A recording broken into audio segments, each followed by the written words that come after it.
If you hear my baby girl cooing in the background, she will be joining us today because she's up from her afternoon nap. And I wanted to get this done because it's been a little while since I've sat and chatted with you guys. So I appreciate all of you sticking around and coming back to hear what I have to say. Yeah, I wanted to sit and talk to you guys about protecting your energy. If you're an empathetic person, this can be something that's really hard to do.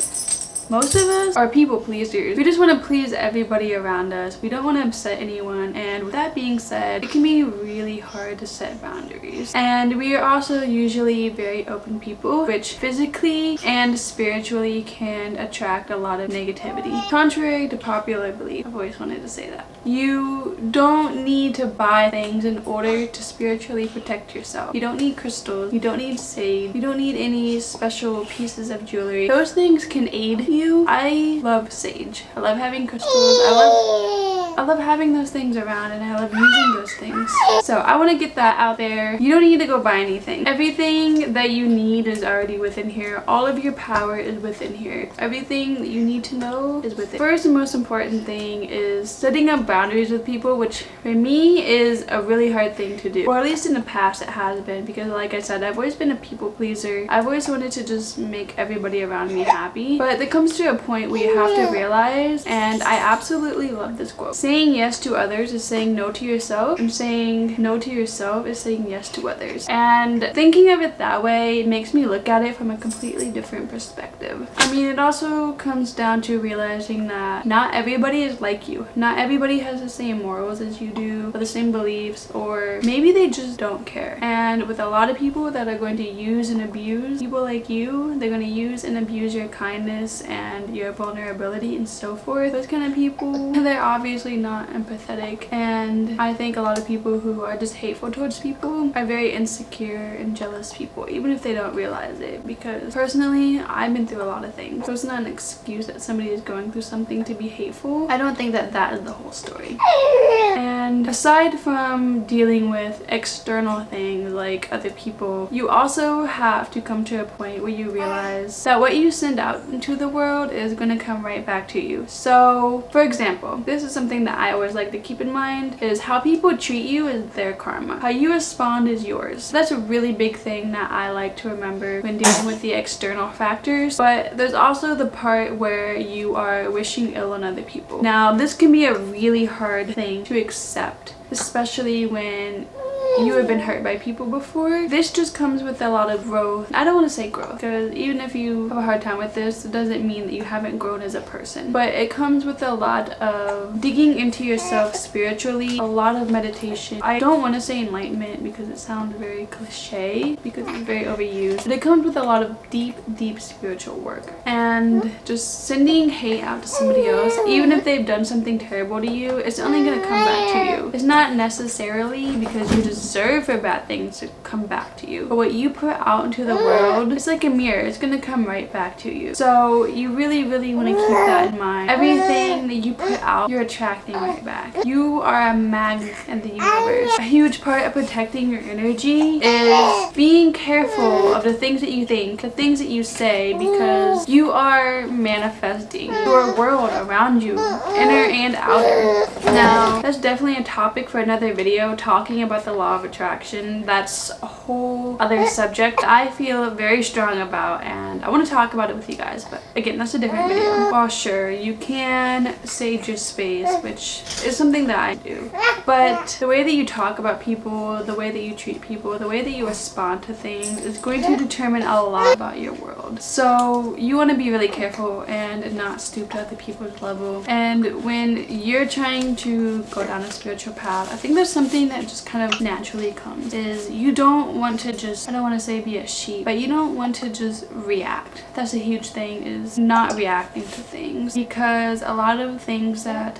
people do are emotional. If they can pick at you and to get you to emotionally respond, you are giving up your power and your boundaries and letting in all of that negativity into your circle. Everything that you intake is affecting you and affecting your energy and affecting everything within you. Everything that you read, everything that you think, everything that you eat, which is another huge thing. Eating clean is such a huge part in taking care of your energy, because if you are eating junk, you're putting junk into your body. The things that you put in your body are going to affect your mood, your health, I mean, even in terms of how tired or not tired you are. So just being mindful of the things that you take. That also includes the music that you listen to, the movies that you watch, things you read online, and just overall just changing things around you, even if you can't. And I understand that sometimes you may live in a situation or be in a situation where you can't just avoid people. That's understandable. And when it comes to that, you just have to remember that not everybody is on the same path as you, and just feel for those people. And even if you have a hard time doing that, because I know, especially earlier in my life, I mean especially in high school and younger, it was really hard for me to feel bad for people who treated me badly. But now I kind of think, how do those people feel? What do they have going on? Do they feel inner peace? Do they feel happy? Probably not. For all the people who have done these things to me, I hope that they find healing. I hope that they find inner peace. I hope they just sit down and face themselves. And when I started thinking of it that way, which again took a lot of work, it's not something you just decide to do. It's a lot of inner work to do this. But when I started thinking that way, I started healing easier, because I wasn't sending hate out to other people, even if I wasn't realizing it. I wasn't wishing ill on anyone. I wasn't wishing for anyone to fail or to lose. I want everyone to heal. I want everybody to know inner peace. I want everybody to be healthy, even if they've done wrong to me. And just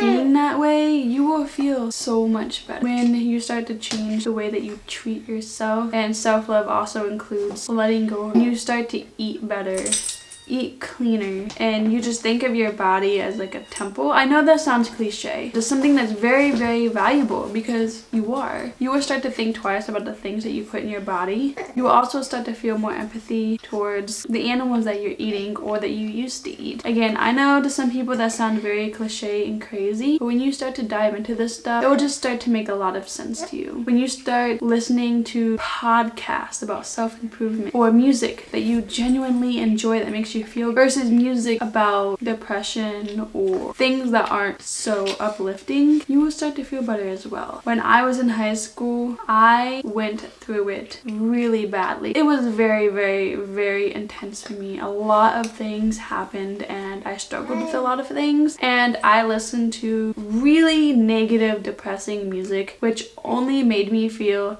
10 times worse. Honestly, looking back, I think if I would have not listened to that, I think that I would have had a different perspective on things. And just knowing how much the music that I listened to changed my perspective is kind of scary, because a lot of people still today blindly intake all of this stuff that the media is putting out. I don't want to use such an original example, but things like Keeping Up with the Kardashians, I don't even know if it's still running now, but things like that, like reality TV, where people are constantly having drama. I mean, they need to in order to keep people watching. What do you think that's going to subconsciously put in your mind? You're going to start picking up on those little habits that you're seeing and hearing, because they say you are the 5 people that you hang out with most. You will start to pick up on their mannerisms. You think the same thing is not happening when you're watching TV and reading things repetitively and listening to certain type of music all the time, because it is. All of that little stuff is going to pile up over time. Just like with eating. Eating something that's unhealthy for you once in a while, let's say even once a month,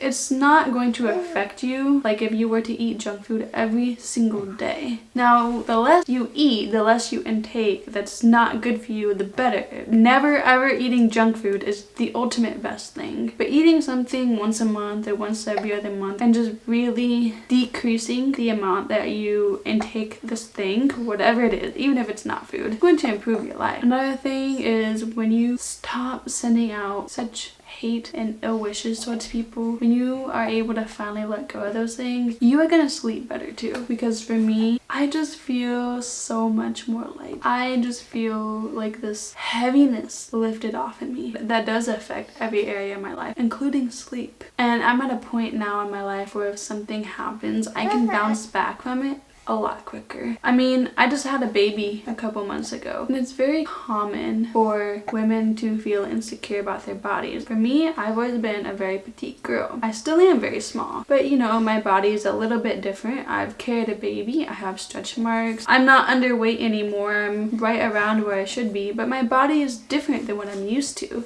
And I started feeling a little insecure about it, and I stopped and asked myself, who profits from women feeling insecure about themselves? Weight loss companies, makeup companies, hair companies, the whole beauty industry benefits from you feeling insecure. So again, that's another boundary where you have to realize, do I want to look a certain way for me because I want to look that way? Or do I feel like I should look this way in order to feel valuable? That's another thing when it comes to protecting your energy, is realizing all of the little things that affect you. So when I look at it now, like, I exercise on almost a daily basis. I eat very healthy, so there's nothing wrong that I'm doing. There's nothing that I need to change except improving the way that I eat to be even better, because there's always room for improvement. Exercising more or more intensely, because there's always room for improvement, but I shouldn't do it because I feel like I have to look or be a certain way. If people don't like the way that I look, don't have a six-pack 4 months after having a baby or something, you know, then it's like, what is your approval gonna do for me anyway? Even if I had your approval, what is your approval going to do for me? How is that going to change my life? How is it going to make things any different? Because it's not. People's approval of you, it doesn't affect you at all. If somebody is talking about you, it's very natural for us to wonder what people are saying about us and get upset when they gossip or when there's rumors or they say things that aren't so kind.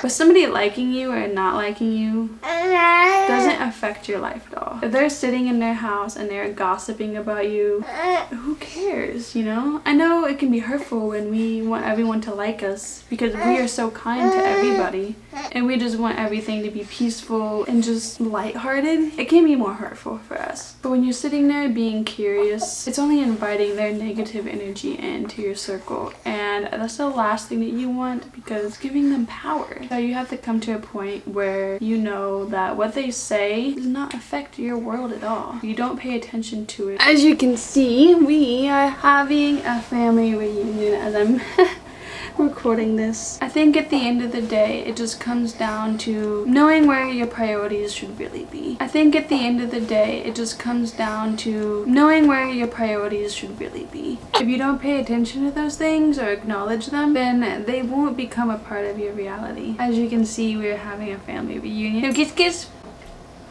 You're so cute. Really, at the end of the day, it all comes down to your priorities and knowing where they are and where they should be. And putting your needs first before other people's wants and their feelings and the things that they have to say or the way that they feel about you. And it also comes down to not stooping to other people's level. Just because somebody is one way does not mean you're gonna get even by being the way that they are. And in fact, they're only pulling you down to their level when you do that. And you're giving away your power and your energy. But I just want to leave the video off with this reminder. Your inner world is going to reflect into your outer world and become your outer world. So as much as you want to control all the external things, it all starts in here. Learning to let go of things, learning to find peace within yourself. A practice that I think will help you guys if this is something you're just starting with or maybe you're struggling with is meditation. Because meditation, especially the deeper that you go into it and the more that you do it, your perspective will change more and more. That's where a lot of my growth has come from. You can't really find the answers in books or online or from other people. A lot of your answers, a lot of the things that you realize and that you discover are going to come from the quiet of your mind. So taking even 5 minutes will make a difference because it all adds up. It really does. If you need guidance, if you need to clear yourself, you need to let go of things, sitting down and closing your eyes and quieting your mind will do wonders for you. And there's lots of guided meditations